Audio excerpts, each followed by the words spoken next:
let's talk about Mikel Brown now. Man, so awesome player. Really, really good. Would clearly have him at number 4 for me right now after this. I have a significant number of questions on defense that we'll get to momentarily.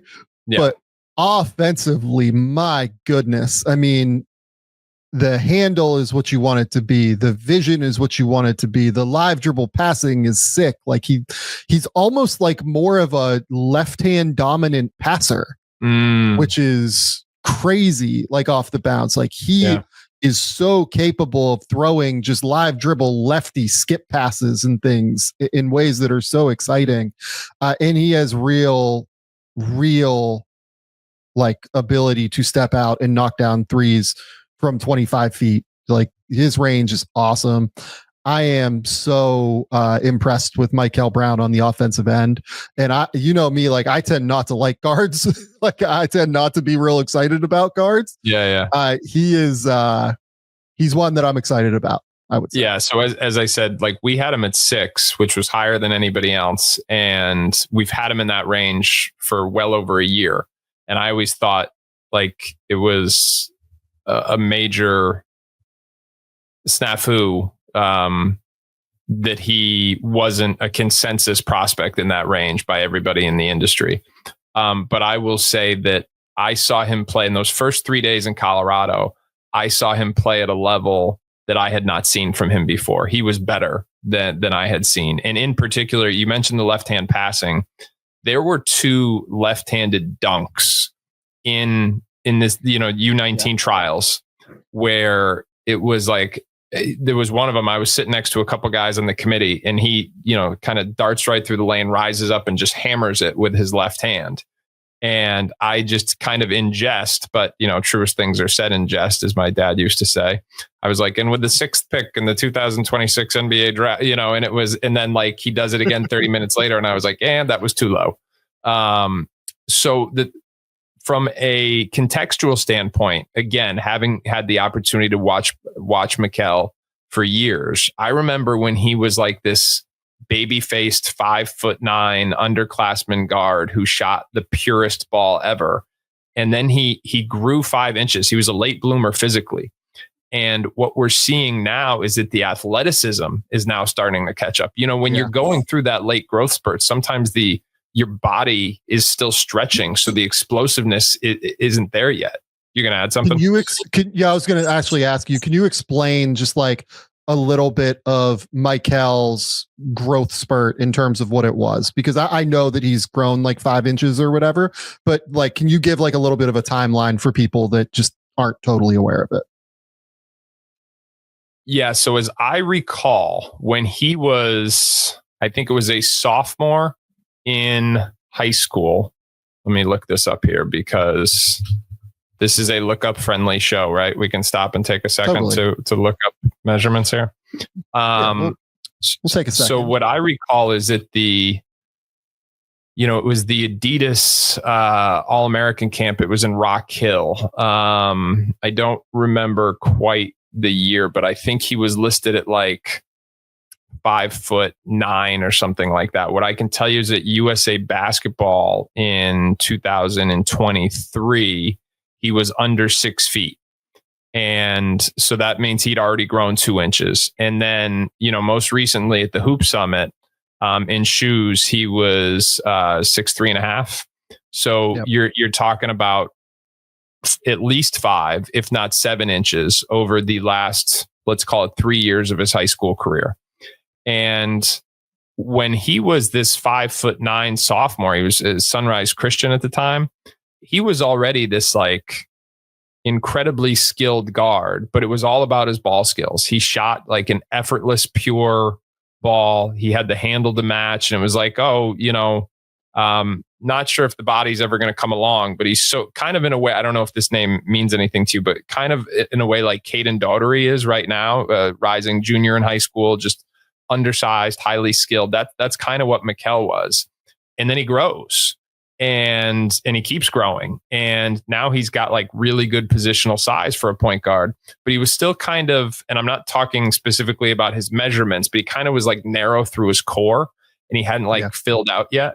And now that that's coming, there is a level of explosiveness that I had not seen before. And what was exciting to me, because I've gone to the U19 trials pretty much every year, and sometimes what you see in the first 3 days of training camp isn't what you see once it changes a little bit once they get into play. You know what I mean? Into, the whatever event they're playing in. But he was as good, if not better, as the event went on as he was those first 3 days. And the point being was, whatever time you saw him at, whether it was the first 3 days in camp or the medal rounds or whatever, you said, holy cow, this kid has made a jump even since like the end of the high school season in McDonald's. And to me, it was about the added explosiveness, because I knew about the ball skills. I knew about the passing. I've always thought that USA basketball was his best setting because it's when he embraces more of that pure point guard role. But there's a level of explosiveness now that was not there even as recently as 6 months ago. Yeah. So for context here, Mikel Brown, 15.6 assists per game at under 19s, scored in double figures every game except the Jordan game where he played 12 minutes. And that was just a kind of catastrophe. Had at least 4 assists in every game. Was just super, super impressive. Man, the pace, the crafting ball screens, the creativity, the calmness, the poise, the vision is all there. Knows when to hit a head pass in transition, but also knows when to just go and sprint and bring the ball up the court and just beat players down the court. I think his reads are all there. I think they can be a little bit late in terms of timing right now. Excels off of a live dribble with that left hand, throws cross corner, cross wing kick out super easily. Just, can be that split second late, like teenagers are at times, still developing and seeing everything, but you can see that he sees that the pass is there. And that's just so much more important to me. Great touch. Like you said, everything comes out of the hand incredibly purely. Is a shooter, has a chance to finish, I think, as he gets bigger and stronger, exceptionally skinny right now, 175 pounds, probably, I would guess.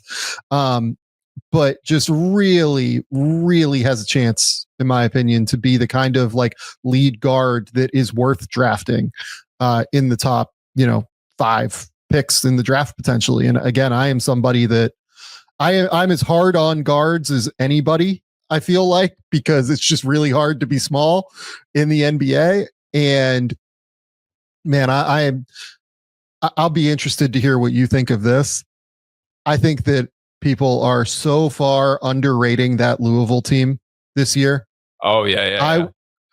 I would have them very clearly in the top 10 to start the year. So we had, I was calling some games. Let's see. It was 3SSB. I was calling games, and they had Pat Kelsey came on and we interviewed him during the course of the game. And what I asked him about was just what seems to me so logical and yet so few people do it is the emphasis he put on shooting in his portal class, and what that isn't going to enable him to do from a playbook perspective. The types of stuff he's going to be able to run next year with that personnel, and how much spacing they're going to have on that floor.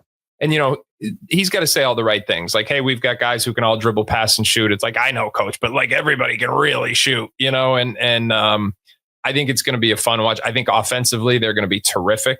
I think it's really set up for Mikel to be, to have a ton of space, to be able to showcase because this is a guy in high school who played typically with a scoring mentality.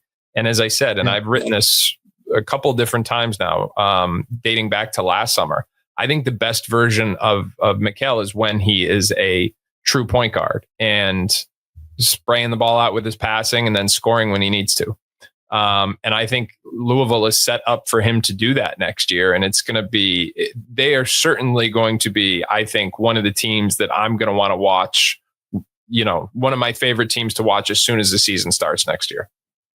On top of it, they go out and they get Sananda Frew is a big, like, we'll just lay out their roster. I mean, before we get to Frew, who's like the 5th most important ad of their offseason, but like they go out, they get Ryan Conwell, a guy that I think is probably going to play in the NBA at some point. Maybe a 2nd round pick, but incredibly gifted player from Xavier, who decided to transfer and leave as Sean Miller decided to leave. Adrian Woolley, kid from Kennesaw State, that's like way under the radar, but averaged like 15 and 5 this year. Incredibly gifted playmaker with the ball in his hands. I think he's probably going to have to be the 6th man because Brown and Conwell are really the dudes. And then Isaac McNeely coming from Virginia, one of the best shooters in all of college basketball. Then you bring in Frew to play as a big man. It wasn't Ben Suraf. It wasn't Noah Essengay. It wasn't Hannes Steinbach, who ended up winning German League Young Player of the Year this year. It was actually Sananda Frew who won the German League Young Player of the Year award this year after averaging 13 and 6.5 with 1.5 blocks a game. And then they bring back Ali Khalifa as well from injury, a big who can play with the ball in his hands, can pass a little bit, really fun player to watch. Oh, he can pass a lot. He can pass a lot, yeah. So, look, guys, wherever you have Louisville, I'm telling you, it's too low. They are going to be an awesome basketball team this season. Yeah. I am so high on them. I mean, Mikel Brown looks like a stud. Going to be a lottery pick. Really excited to see him throughout the year. Let's just kind of run through some other guys on Team USA. Then we'll go through the rest. I don't want to get into the Caleb Holtz, Jordan Smiths, Tyron Stokeses, just because they're not eligible for the 2026 draft. Sure. They will be in high school this year. I will just note that Jordan Smith is probably my favorite of those guys. Stokes certainly has longer term upside. He had a triple-double in a game, I think, against Dominican Republic, if memory serves. But Jordan Smith is just everything I look for in a basketball player. Just the winner. An absolute winner in the way that I love.